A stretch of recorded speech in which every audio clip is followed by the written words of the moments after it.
notice the mountain howitzer moved just a tad bit. Yeah. With the blank cartridge. Whoa!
My name is Vincent Carmody.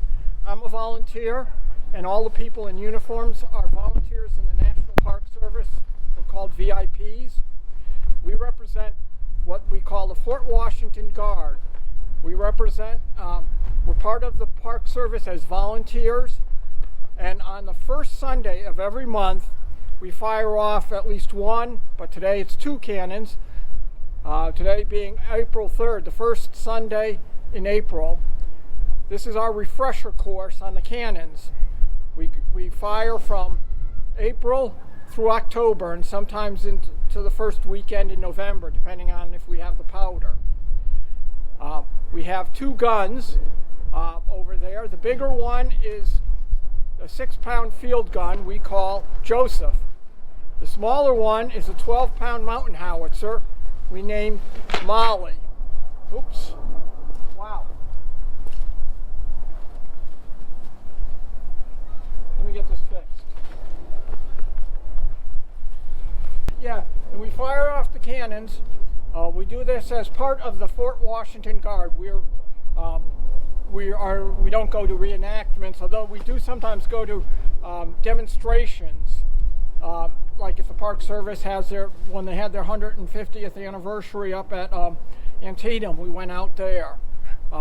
We might do something like that for the 160th as well, which is coming up. So we'll have to see if we're going to be doing that. And like I said, we fire about half a pound of powder in each gun. If you want, we can go over to the guns and we can look at them right now. So you want to do that?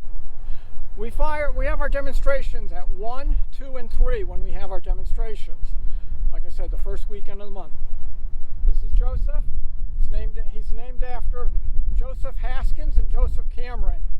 Joseph Haskins was the commander of the D Company 1st U.S. Artillery and this fort in 1861.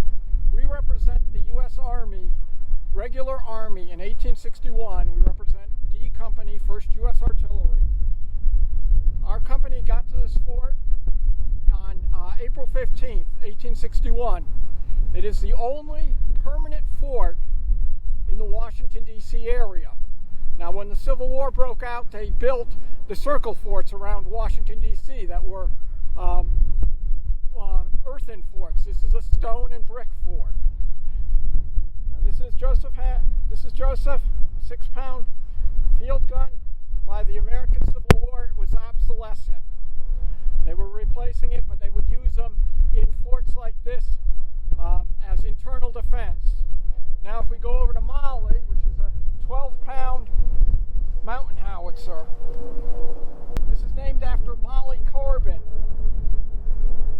the first woman that got a pension from the Army for her service in the American Revolution. As you can see, it's a much smaller piece. It's called a mountain howitzer because it was supposed to be able to be used in very mountainous terrain. Again, this would be used for internal defense. During the Civil War, it wasn't used very much. It wasn't used in the field very much, but in the what they call the Trans-Mississippi, out in what we call the Old West, they would use it sometimes at various battles. Because even a small gun is better than no gun. This tube is only 220 pounds.